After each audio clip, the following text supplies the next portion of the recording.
and go. Good morning, hacking HR community from around the world. I'm Michelle Tenzyk, CEO and founder of East 10th Group from New York City, and I'm here with Chris Trenholm, Senior Vice President of Mathematica. Hi, Chris. Good morning. Hey there. Hi, everyone. I am thrilled to be here. Thank you. Our session this morning, our fireside chat to kick things off for day 3 of the Hacking HR conference, which has been fabulous for those of you who've been able to chime into it all, is, oops, I have a little bit feedback going here. Sorry about that.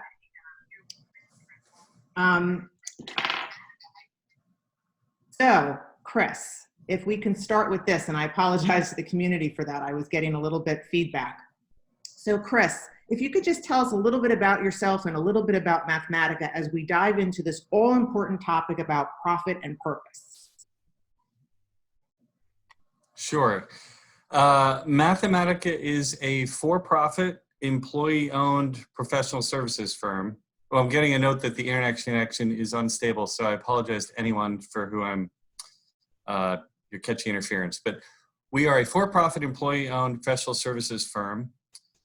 We have about 1,400 employees. We're headquartered in Princeton, New Jersey. That's where I'm sitting. We have 6 other offices in the US. We have a small office in London, a small office in Tanzania. Our work is inherently mission-driven.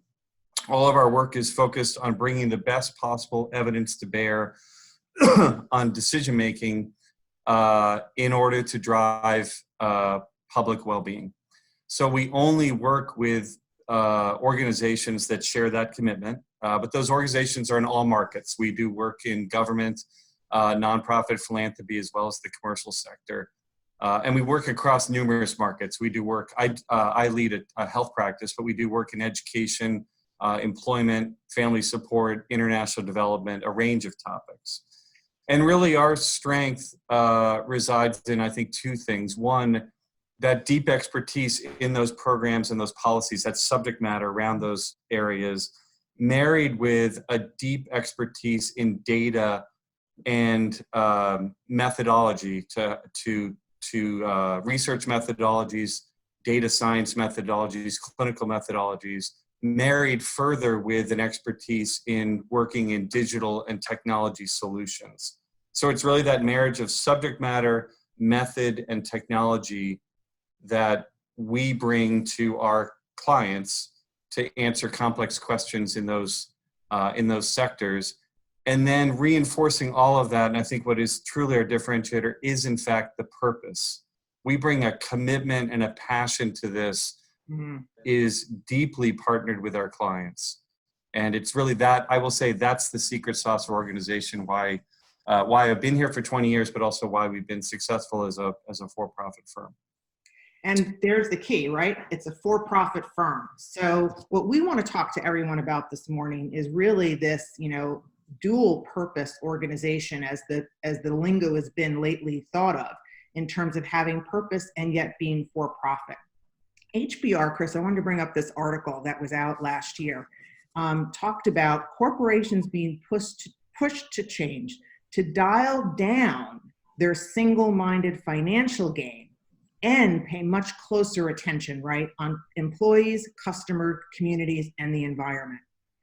The corporate social responsibility, it's no longer on the sidelines, and you just spoke specifically to that. It's not on the sidelines. And the pressure is coming from a lot of directions for this, right? There's levels of inequality, there's increasing evidence that the effects of climate change will be devastating, and investors' realization short-term profitability and long-term sustainability are sometimes actually in conflict, believe it or not.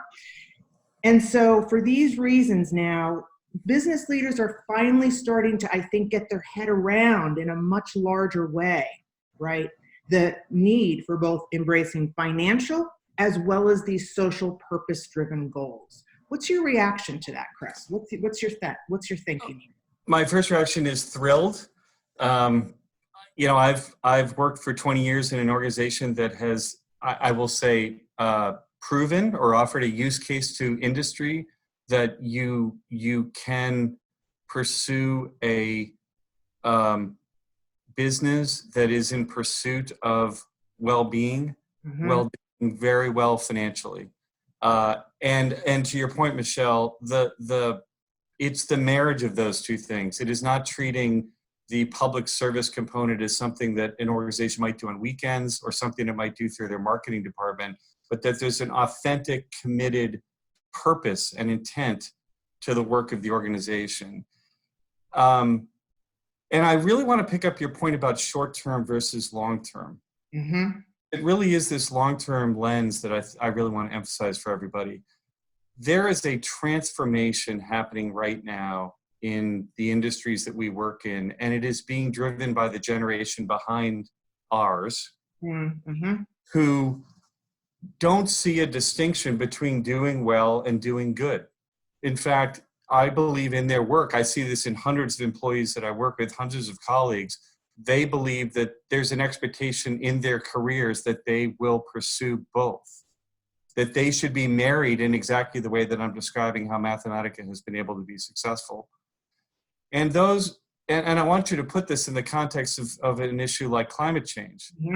These are generations which will inherit the bill for what has been an effort on the part of businesses that has struggled historically to recognize the potential to drive a successful business through public well-being, through pursuing mission and purpose. And it is the absence of that is in some sense contributed to the man-made elements of climate change. It is extremely likely that the generations who are moving into your organizations, who will be your future leaders, are looking at that and rejecting the notion that they can continue to only pursue financial well-being and not pursue purpose. Because it's that dichotomy that is in some sense left them inheriting that bill. They're going to demand of their employers, they're going to demand of all of us that there's purpose in their work. And if we don't find that purpose, that talent is going to go elsewhere. I to think other that's competitors, to other industries. And so in the long run, your business will not succeed.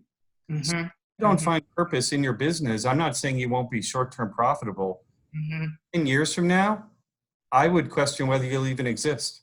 I think that's very real to think about it that way. I think what's interesting is as I'm watching the chat feed, and again, we have people from around the world joining us today, and I saw someone's comment about, how do you really help the poorest people, right, in society, with a purpose in terms of an organization. I think what's interesting is I do want to call people's attention to this HBR article from about a year ago. It was in the March 2019 issue, for those of you who are interested. It gives a fantastic example about a company called, and I hope I pronounce it correctly, it's Grameen, Gramen. It's a micro lender in Bangladesh, India.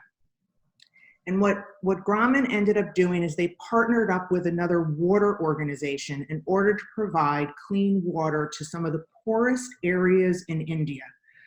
And what they had to do, though, is because they did not want to sustain based on grants, and they wanted to be self-perpetuating so that they were making their money in order to provide this water, they ended up bottling water and selling it to urban areas in order to fund the ability to provide the clean drinking water to the poorest areas, right? So that's the way that they've been able to now have this mechanism in place and working well. So it is for profit, but the profits are going back in to fund something that's helping in the poorest communities. So I found that article and I found that particular example, Chris, really meaningful because it gets into that, what do these companies have in common, right? They're hybrid organizing. They're setting and monitoring social goals, financial goals, right? So that's what they're able to do. They're structuring organizations both socially and financially with their activities. And they're hiring, and so, oh, Chris, I'm losing you on the screen. Chris? Chris, are you there? Chris, I'm sorry, Michelle, my phone rang. Hiring and socializing employees to embrace both, right? And practicing a dual-minded leadership. How does Mathematica maintain this dual-minded leadership? Could you just repeat the last 5 seconds of that, Michelle, because my phone rang and it. Yeah, go Sure. ahead. So I was just talking about these levers, about what this dual purpose is. And one of them, of course, talks about the hiring and socializing employees to embrace both. How do you get Yes. people's head around that we're going to look at financial goals as well as Yes. social goals. And Yes. in addition, practicing that dual-minded leadership. So I'm really Yes. curious, because I know Mathematica, this is the heart and soul of your organization. Yeah. How do you enable that? So first of all, I would echo what you said, Michelle. That article is excellent. I think all the 4 dimensions that are illustrated in that article are important, and really depends on your industry and kind of how you think about these how the levers of your company can pull them down. For Mathematica, the one that I'm going to focus on, I would encourage all of us to think carefully about its leadership. Mm-hmm. I do think that purpose-driven leadership is central to this. And I think where the word that I want to use is authenticity and accountability. From the CEO of the organization on down, from the day that I began 20 years ago to a future that I expect us to have that will flourish, the leadership of this organization has dedicated themselves to a conversation about purpose. That we only engage in work where the organizations that we are partnering with are pursuing an interest in serving public well-being. That often, to the earlier point, draws us to working on behalf of clients who are invested in the most disadvantaged among us. Mm-hmm. Low-income populations, frail elderly, children, disabled populations. There are enormous investments underway to try to serve and support efforts to build and promote well-being for those populations, and we are committed to offering ourselves in support. Mm-hmm. So, Here, can I just jump in there, Chris? I want to jump yes. in. I think this is important for our audience to hear, because I think anytime, I listen to sessions like this, and we have been for many days, is there's times where we want to walk away and go, what can we actually do? Like what can we do today? As an individual in our organization, as a leader in our organization. Yes. What I heard you say, and I think this is pertinent, transparency to everyone who's listening. Mathematica is a client of East 10th Group, and I'm delighted to have them as a client of ours for 5 years now, is that you keep purpose top of mind and conversation in all the work that you do. When you're having leadership meetings, when you're having team meetings, when you're having outside meetings, one of the most important parts of your conversation always is talking about what is the purpose, what is the greater good.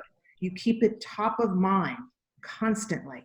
And I think that's something that all of us can take away from this, is how do we keep that top of mind at the beginning of all conversations and meetings?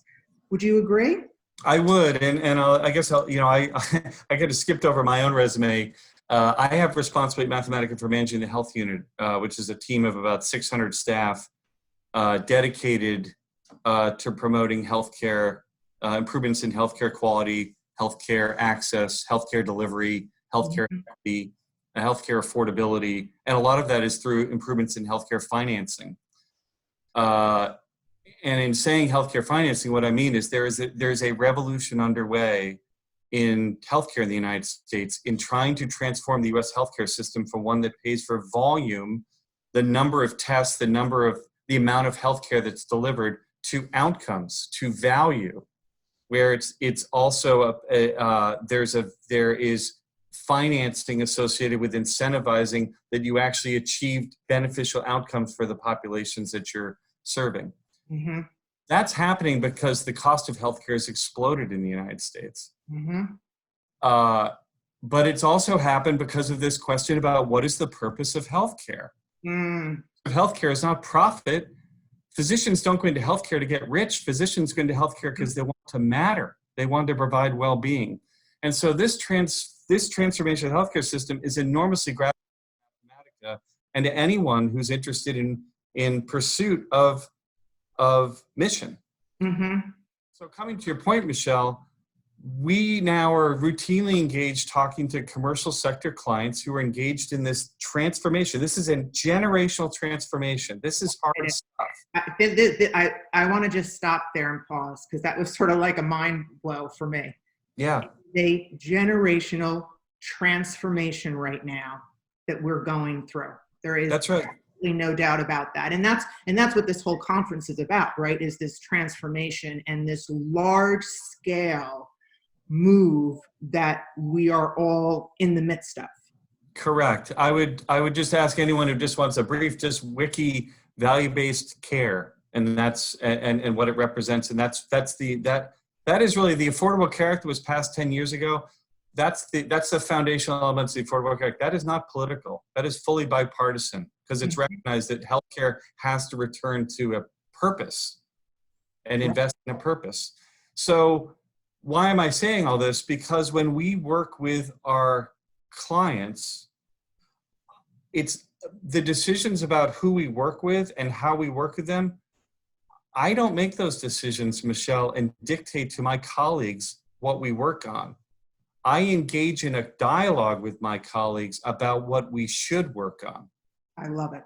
Yes. And so coming back to the discussion about value, I cannot emphasize enough the value that we attain as a business in engaging in a dialogue with our colleagues about where we should be committing our talent. Right. Because when we commit that talent, we're not doing it because I'm saying that's your job. We're doing it because you want to make a difference, and that's where we want to go. Yeah. Again, another like, oh my goodness, right? I think about that, and I think about that. For instance, I think, what's interesting, and I don't think anyone on this discussion this morning is naive to this, but if you look at the tech giants, right, recently, Facebook, Twitter, others, and Facebook certainly prominently. I mean, talk about an organization getting completely lost in its mission and purpose in the world in terms of what's really driving the profit for that organization, what it's really about. And quite honestly, every time that you see them in front of Congress in DC, I mean, they're constantly just, sidestepping and stepping backwards and forwards. And I mean, the mixed messaging there of really getting lost about what is it that their intent in the world was, which is to drive community and social connectivity across the globe. And I'm not saying that hasn't happened, but at the price of what? At the price of what, right? And so what you're talking about is inherently in an organization, and the embodiment of all of the talent that's in the organization is, where do you want to go? Where do you want to contribute in the best way possible? Absolutely. I love the example of technology, because I think all of us can remember 10 years ago when technology was really the first generation. I'll say again, remember, these are intergenerational experiences. This is technologies in its earliest form. And is it entirely surprising that the promise that we saw of how technology was going to transform lives for purpose has failed? It's not surprising. It's new. Right. But what you see inside of that is beginning to emerge a sea change of organizations looking in the mirror and recognizing that we can't continue to exist this way. It comes back to the same point that I made earlier about you're only as good as your talent. I will tell you, Michelle, just at risk of tooting our horn for a moment, I really just mean to toot the value of marrying purpose and profit. We compete with those firms for talent in data science, for example. And we recently went actively into the market to recruit PhDs in data science and economics and other disciplines. And we are not going to be able to compensate our employees at the level of an Amazon. Right. But we have competed exceptionally well against those firms because the people that have joined, we've just hired 2 recent graduates, PhDs from Harvard in economics. They've come to Mathematica because they want to do good as well. And they believe in the authenticity. There it is. They want to do good as well as do well, right? And there's that dual purpose. It can live together, and it can, but yet you're attracting this high level of talent who at their core, that's what their own purposes for their Right. own career and future. And I'd want to offer one more point on this because maybe it'll offer a little bit more illustration. So where are we in that digital transformation, the digital, our contribution to the digital age, where we have focused a lot of our attention, where our dialogue goes is around ethics in data, Interesting. in artificial intelligence. The transformation of technology offers enormous possibilities, but machines are agnostic to morality. They don't have thoughts on what's right or wrong. It's only what the human offers into the machine that will direct it in terms of whether it serves only financial interests or whether it serves good. And there's an entire burgeoning field now around ethics in data and ethics in AI that Right. we are. Yes. Someone just mentioned about the AI on the chat feed. Yep. And Michelle, we have dove into this and are offering our thought leadership into the field about how to think carefully about the risks of the machine, knowing that the machine will transform everything. That's right. That's right. Yes. Michelle, the exciting thing about this is we are pursuing this from a mission focus, believing that this revolution that is underway needs to serve good. Yes. But I will tell you, Michelle, merely in engaging in a serious dialogue about purpose, the benefits to our business are enormous. Yes. Because we're filling white space in a market. That conversation is insufficient right now. So it is serving. I agree. Yeah. By engaging in purpose. Because Chris, I saw someone mention, a couple things on the chat feed as I'm trying to keep an eye on that. And thank you everyone for chiming in and your comments and your reactions to what we're discussing today. Thank you. One of the things that I saw someone ask, is there any good podcasts out there on this topic? And I have to tell you, at least I'm sure there is. I can't imagine that there's not. However, in researching and getting ready for this discussion today with Chris, I obviously, wanted to do some prep work and my own background and research and so forth to make sure that we could provide, value-added dialogue this morning. I have to say, I thought that the information out there, at least from my research, was a little weak in this still. It's not yet taking the prominence that I believe it will within the next year to 2 years, that this is going to start ratcheting up. Yes, is there a lot of information about corporate social responsibility? That's been going on. We know that there's, CSR now as a bottom line requirement of all publicly traded companies. You're looking at those metrics and the quotients on what you're doing in corporate social responsibility, but truly keeping this top of mind and formidable in all conversations, I have to say, I think there's still a long way to go with it.